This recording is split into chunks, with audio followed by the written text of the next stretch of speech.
ओम शांति। आज 21 नवंबर 2021 का अव्यक्त बाप दादा का वाणी में हम सार सुन रहे हैं। आज बाबा का बहुत सुंदर बात, 4 बात बाबा हमें सुनाते हैं। शुभ भावना, शुभ कामना, एकांत होना और एकाग्रता को बढ़ाना। इन 4 बातों को बाबा ध्यान में देते हुए कहा, बच्चे शुभ भावना, शुभ कामना तुम्हारा सेवा का फाउंडेशन है, ये ब्राह्मण जीवन का फाउंडेशन है। शुभ भावना नहीं, शुभ कामना नहीं तो दुनिया को तुम तो कैसे बदल सकेंगे। दुनिया को तुम्हें बहुत बड़ा सकाश देना है, प्रकाश देना है, दुनिया को तुम्हें बदलना है। शुभ भावना, शुभ कामना, यही 2 सेवा का फाउंडेशन है।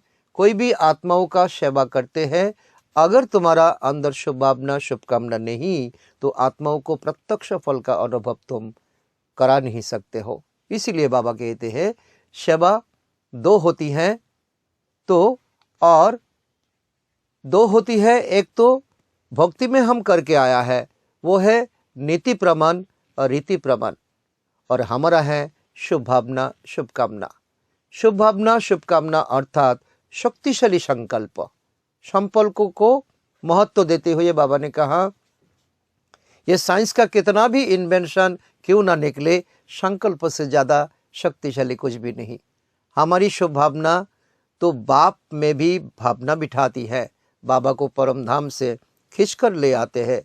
कोई बार बच्चे कोई कमज़ोर पड़ जाता है तो बाबा बच्चों को बहुत पालना दे करके सेवा में सहयोगी भी बन जाता है। इसीलिए तो बाबा कहते हैं बाप द्वारा तो फल की प्राप्ति कराने का निमित्त बन जाती है। हम सभी बच्चे विश्व का कल्याण कार्यों के निमित्त बने हुए बाबा का साथी है ना। अपने को भी इसी समान में रखना है, मैं भगवान का साथी हो, भगवान मेरा साथी है। हमारी सभी के मन में यही एक संकल्प होना चाहिए तो कि विश्व की परेशानी आत्माएं जो दुखी है, अशांत है, दुर्भावना में है, उसका कल्याण हो जाए। इसलिए तो हम श्लोक भी उच्चारण करते हैं, सर्व भवन्तु सुखिनो सर्व सन्तु निरामया। तो चलते फिरते कोई भी कार्य करते हम ये शुभ भावना, शुभ कामना रख सकते हैं। भक्ति मार्ग में तो केवल भावना होती है, ज्ञान मार्ग में भावना नहीं, शुभ भावना।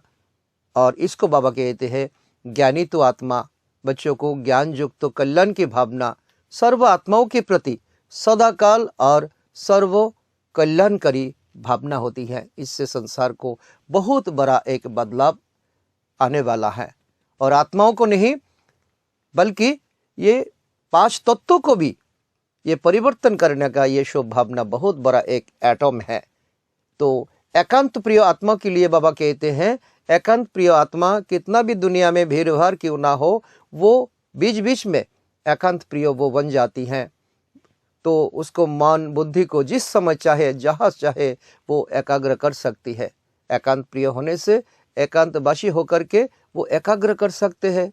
और इसका तुलना में बाबा कहते हैं देखो सागर का ऊपर कितना लहराए हैं, कितना उसका आवाज़ होता है, और सागर का नीचे चले जाओ तो कोई उसका आवाज़ नहीं, कोई लहर नहीं, कोई शब्दों नहीं, और उसको नीचे तो मणि मुक्ता ही मिल जाता है। तो इसीलिए ये बाबा तो ये ज्ञान का सागर, तो बाप एकांत एक का अंत में खो जाना, एकांत प्रिय होने से तो एकाग्रता को बढ़ाने से तो ये शक्ति हमें मिल सकता है, बाबा का साथ हमारा रिलेशंस हो जाता है। इसीलिए बाबा कहते हैं तो ये मास्टर, ये 2 शब्दों हमें मास्टर विश्व कल्याणकारी तो आत्मा बनाएंगे, हमें द्वारा सूक्ष्म सेवा कराएंगे तो समय भी इसमें कम लगेगा, साधन भी कम और संपत्ति भी कम। तो अल्प समय में हम ज़्यादा से ज़्यादा सेवा कर सकते हैं। तो यहाँ बैठे हुए हम बहुत दूर रहते हुए, कोई हॉस्पिटल में पड़े रहते हैं, कोई कहाँ रहते हैं, कोई देश में, कोई विदेश में रहते हुए हम उनको शुभ भावना का संकल्प पहुँचा सकते हैं, उसको हम ठीक कर सकते हैं। चाहे बीमारी से, चाहे मन का डिप्रेशन से तो क्यों ना हो, हम उनको बहुत बहुत मदद कर सकते हैं। इसलिए मन और बुद्धि की सदा फ्री चाहिए, लाइन क्लियर चाहिए। वास्तव में हम क्या करते हैं, छोटी छोटी बात में हम मन को बहुत भारी कर देते हैं, बिजी कर देते हैं। तो इसीलिए सूक्ष्म सेवा जितना होना चाहिए तो इतना हो नहीं पाता। साधारण बातों में हमारा मन बुद्धि की लाइन को हम एंगेज करा देते हैं। जिस लाइन से बाबा का शक्ति आता है, फ्लो आता है, करंट आता है, तो उस लाइन को अगर दुनियावी बातों को हम एंगेज कर देते हैं तो बाबा का शक्ति हमें कैसे प्राप्त करेंगे। इसीलिए तो ये सूक्ष्म सेवा तो तीव्र गति से तो नहीं चल रही है। तो हमें क्या करना है, हमें आज बाबा सीख देते हैं, हमें बहुत बड़ा लेसन सिखाते हैं। छोटी छोटी बातों में मन को एंगेज नहीं करो। विश्व की परेशानी आत्माओं का कल्याण हो जाए, इसलिए अपनी ये त्याग तपस्या करना है और निरंतर चाहे मन से, चाहे वाचा से, चाहे कर्मना से सदा बिजी रहना। तो है सदा यही संकल्प से अपनी बुद्धि को एंगेज करो, तो बाबा भी खुश, हम आत्मा भी खुश, और जिसके प्रति हम ये सेवा देते रहे तो वो भी खुश हो जाएंगे, वो भी ठीक हो जाएंगे। इसलिए बाबा कहते हैं, कई बार बच्चे क्या करते हैं, चिंता का टोकरी माथा पर बिठाते हैं और बाबा कहते हैं, बच्चे ये चिंता मुझे देकर के तुम तो बेफिक्र बादशाह बन जाओ, क्यों तुम चिंता का टोकरी उठाते हो, ये तो तुम्हें शोभा नहीं देते हैं। बाप तुम्हारा सर्वशक्तिमान और तुम चिंता का टोकरी लेकर के तुम चल रहे हो। तो दिल से बाबा कहते हैं अपना सच्चा पोता मेल देना और रोरिहान करना और पत्र लिखना। पत्र भी कैसे लिखना है वो भी बाबा आज जानकारी देते हैं। सिर्फ हमें 2 शब्द लिखने से ही बाबा समझ जाते हैं हमारा परिस्थिति क्या है, हमारा मन में क्या भावना चल रहा है। बाबा इसीलिए कहते हैं सिर्फ ये 2 शब्द लिखो, ओके लिखो। ओके अर्थात हम सब बिल्कुल ठीक है। तो ये पढ़ना भी सहज है, लिखना भी सहज है, क्योंकि तो ये जो अगर ओके नहीं है तो ओके नहीं लिखो, जब ओके हो जाओ तब ओके लिखो।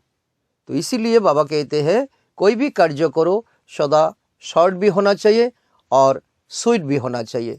बाबा हंसते हुए कहा, बच्चों को कहते हैं बाबा कहते हैं बच्चे कभी कभी बाबा को लेटर लिखते हैं तो पूरा राम का कहानी लिख देते हैं। तो ये बाबा कहते हैं तो राम कथा नहीं लिखो, ये ओके शब्द लिखो, तो बाबा समझ जाएंगे और बाबा का दुआ मिलते रहेंगे। तो ये बाबा आज का ये शुभ भावना, शुभकामना और एकांत होना और एकाग्रता को बढ़ाना, ये चारों बातों को ध्यान देते हुए बाबा ने हमें परफेक्ट बनाना चाहते हैं। और हम चाहे हमारा जीवन परफेक्ट हो जाए तो ये मुरली को हम बार बार ध्यान दें और पढ़े और उसको हम जीवन में समाए। आज का सुंदर वरदान है, अपने परिवर्तन द्वारा निरंतर विजय की अनुभूति करने वाले सच्चे सेवाधारी भव। अपना परिवर्तन करो, खुद का परिवर्तन से विश्व परिवर्तन हो जाएंगे। तो निजय तो निरंतर विजयी का नशा का अनुभव होगा। तो इसको ही बाबा कहते हैं सच्चे सेवाधारी। दुनिया में तो सेवाधारी बहुत है, लेकिन अपना परिवर्तन कर विजय प्राप्ति का अनुभूति करने वाले दुनिया में बहुत कम है। तुम ब्राह्मण में ही हो सकते हो और दुनिया में ढूंढो कहाँ भी तुम्हें नहीं मिलेगा। स्लोगन है, विशेषताएं व गुण दाता की देन है। जो श्री बाबा हैं तो वो हमें वैरायटी, विशेषता और गुण भर के संसार में भेजे हुए हैं। तो हमें किसको क्या करना, किसको क्या करना, दाता को देखो, व्यक्ति को नहीं। जो ज़्यादा से ज़्यादा यही भूल करते हैं, कोई अच्छा बोलते हैं, अच्छा किसी का गुण होता है, उसका पीछे हम पड़ जाता है। तो ये तो हमारा बेवकूफ़ी है।